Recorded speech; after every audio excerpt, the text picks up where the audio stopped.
4월 27일 말씀 묵상을 시작하겠습니다. 오늘 말씀은 예레미야서 40장 7절부터 16절까지의 말씀입니다.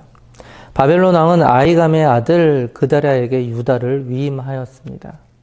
친 바벨론파였던 이 그다랴는 유다를 회복시키려고 노력하였습니다.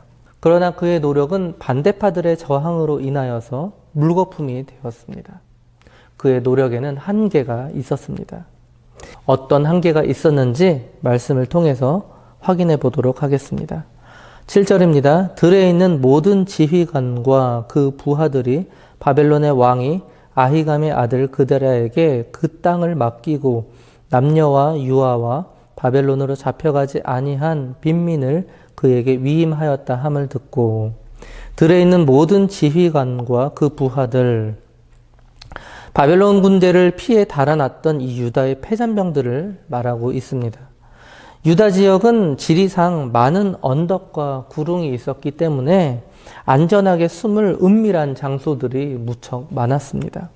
즉 그들은 이런 곳에서 숨어 지내면서 바벨론에게 빼앗긴 예루살렘을 탈환하기 위해 기회만 노리고 있었던 것이죠. 그런데 그들의 귀에 이 그다랴가 바벨론 왕으로부터 유다를 위임받았다라는 소식이 들어간 것이죠. 그러자 지금까지 이러한 곳에서 숨어 지내던 이 패잔병들이 마을에서 멀리 떨어진 어느 한적한 곳에 집결하게 된 것입니다. 8절입니다. 그들 곧 느다냐의 아들 이스마엘과 가레아의 두 아들 요하난과 요나단과 단후멧의 아들 스라야와 느도바 사람 에베의 아들들과 마아가 사람의 아들 여사냐와 그들의 사람들이 미스바로 가서 그다랴에게 이르니, 한편 그다랴는 백성들 사이에서 매우 신망이 두터웠던 것 같습니다. 그가 총독이 되었다라는 소식을 듣고 이처럼 많은 사람들이 모였기 때문이죠. 그리고 그 중에 모여든 이 지도자들의 이름으로 이스마엘과 요하난이 거론됩니다. 이들은 앞으로 일어나게 될 사건을 주도할 그런 인물들이었습니다. 가장 먼저 이스마엘은 바벨론에 대해서 적대적인 감정을 품고 있었던 그런 왕족 출신이었습니다. 그리고 후에 암몬 왕의 사주를 받아서 그다랴를 암살하게 됩니다. 그리고 요하난은 유다의 군대 장관이었습니다. 이 요하난은 그다랴에게 호의적이었습니다. 그러나 이 그다랴가 암살된 후에는 예레미야 선지자의 충고를 무시한 사람이었습니다. 이윽고 그는 이 유다의 남은 백성들을 이끌고 애굽으로 망명하게 됩니다. 9절입니다. 사반의 손자 아히감의 아들 그다랴가 그들과 그들의 사람들에게 맹세하여 이르되, 너희는 갈대아 사람을 섬기기를 두려워하지 말고 이 땅에 살면서 바벨론의 왕을 섬기라. 그리하면 너희에게 유익하리라. 맹세하여 이르되 너희는 갈대아 사람을 섬기기를 두려워하지 말고. 그다랴가 이 취했던 첫 번째 조치는 그들에게 안전에 대한 확신을 주는 것이었습니다. 그래서 그다랴는 그들에게 맹세하면서 말하였습니다. 즉 그들이 지금이라도 들고 있는 이 무기를 버리고 반바벨론 입장을 철회하면 바벨론 사람들을 더 두려워할 필요가 없다라는 것입니다. 그들이 할 수 있는 최선의 안전은 이처럼 이 땅에 거주하면서 바벨론 왕을 섬기는 것이었습니다. 이는 지금까지 하나님이 말씀하신, 예레미야를 통해서 말씀하신 것과 동일하였죠. 바벨론 왕을 섬기면 그들을 살려줄 것이다 라고 말씀하셨습니다. 이는 그들에게 분명한 은혜였습니다. 그리하면 너희에게 유익하리라. 이 말의 원어, 즉 유익하다라는 이 말의 원어는 야타부인데요. 뜻은 더 잘되다, 은총을 입다, 즐겁다라는 뜻이죠. 즉 하나님의 뜻에 순종함으로써 얻게 되는 그런 유익을 말하고 있습니다. 즉 그다랴의 정책은 하나님의 섭리와 동일한 것이었습니다. 10절입니다. 보라, 나는 미스바에 살면서 우리에게로 오는 갈대아 사람을 섬기리니 너희는 포도주와 여름 과일과 기름을 모아 그릇에 저장하고 너희가 얻은 성읍들에 살라 하니라. 우리에게로 오는 갈대아 사람을 섬기리니, 여기에서 섬기다의 문자적인 번역은 갈대아인들 앞에 선다라는 뜻입니다.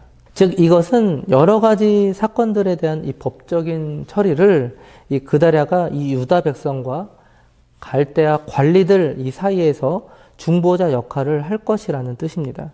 즉 그다라는 이 패잔병과 다름없었던 이스마엘 일행을 비롯한 이 유다 백성들을 위해서 적극적으로 중재하고 나서겠다라는 뜻을 밝히고 있는 것이죠.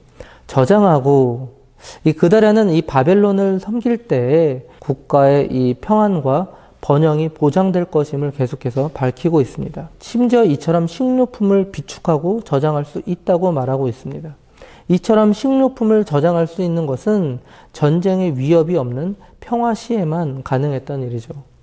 그다라의 목표는 남은 백성들과 함께 되어서 유다를 재건하는 것이었습니다. 그러기 위해서 바벨론에게 항복할 것을 계속적으로 권유했던 것입니다. 11절입니다. 모압과 암몬 자손 중에 에돔과 모든 지방에 있는 유다 사람도 바벨론의 왕이 유다의 사람을 남겨둔 것과 사반의 손자 아이감의 아들 그다랴를 그들을 위하여 세웠다 함을 듣고 모압이나 암몬 그리고 에돔과 그 밖의 지역으로 많은 유다 난민들이 피난을 갔었습니다. 그리고 그다랴가 유다 총독으로 임명되었다라는 소식을 듣고 그들은 즉각적으로 남은 자들과 합세하여서 돌아왔습니다. 그리고 그들은 황폐해진 땅을 경작하였습니다. 12절입니다. 그 모든 유다 사람이 쫓겨났던 각처에서 돌아와 유다 땅 미스바에 사는 그다랴에게 이르러 포도주와 여름 과일을 심히 많이 모으니라.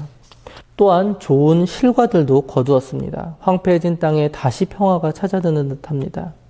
모든 일들이 평화롭고 순조로웠습니다.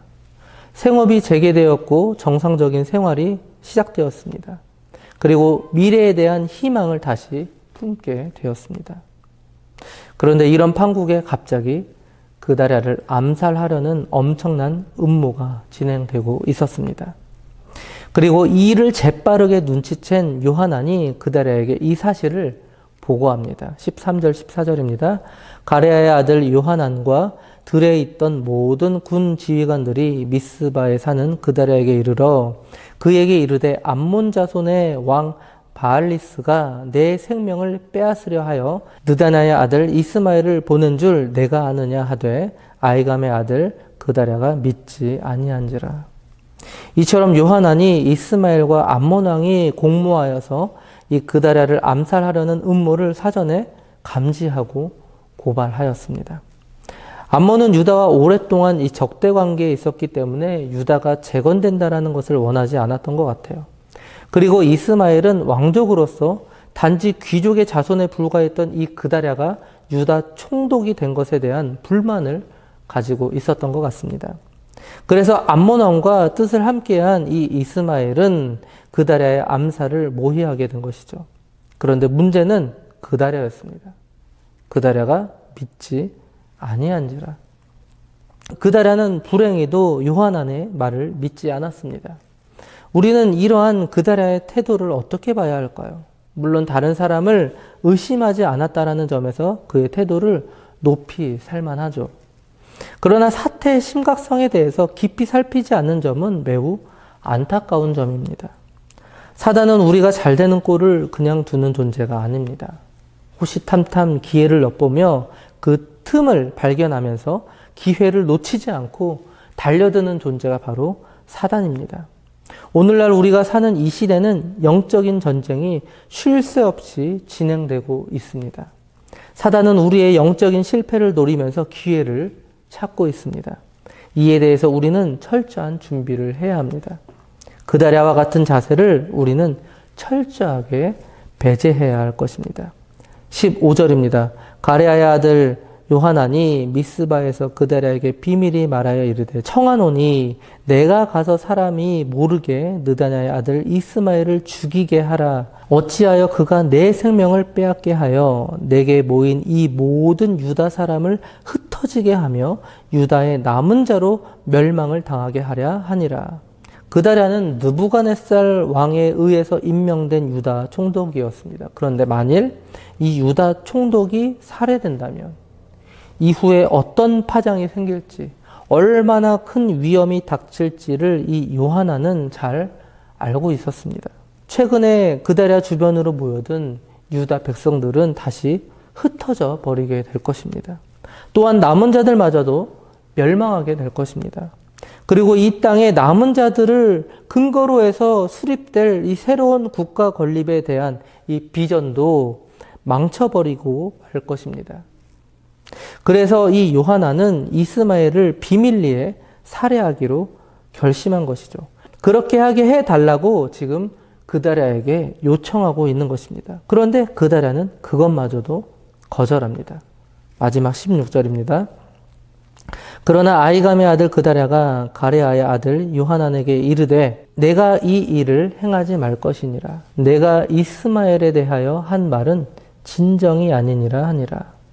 그다랴는 요하난의 이 보고를 거짓으로 여겼습니다. 걱정을 해주는 말을 진정성이 없다고 말하니 기가 찰 노릇이죠. 그리고는 이 이스마엘을 죽이지 못하게 합니다. 결국 이 그다랴는 요하난의 말을 듣지 않고 이스마엘을 죽이지 못하게 했다가 자신이 죽게 됩니다. 말씀을 마무리하겠습니다. 오늘 본문에 세 사람이 등장하죠. 요하난의 말을 듣지 않고 사람을 믿고 호의를 베풀다가 죽임을 당한 그다랴가 등장합니다. 또 한 사람, 하나님께 불순종하고 간악하고 탐욕스러운 이스마엘이 등장합니다. 그리고 민족을 위하는 마음은 있으나 두려움에 휩싸인 요하난이 등장합니다. 이들은 모두 예루살렘이 함락된 직후에 각자의 방식으로 다시금 유다 공동체를 세워보겠다라는 그런 마음을 가지고 있었던 사람이었습니다. 그러나 모두 실패합니다. 왜 실패할까요? 이 실패에 공통점이 있었습니다. 오늘 본문에는 그 어디에도 이들이 하나님을 의지하고 기도했다라는 장면이 없었습니다. 말씀에 순종하고자 하는 마음, 나라를 구하고자 하는 마음, 지도자를 향한 충성, 이러한 선한 마음들은 있었지만 이들은 하나님께 기도하지 않았습니다. 하나님께 묻고 나아가지 않았습니다.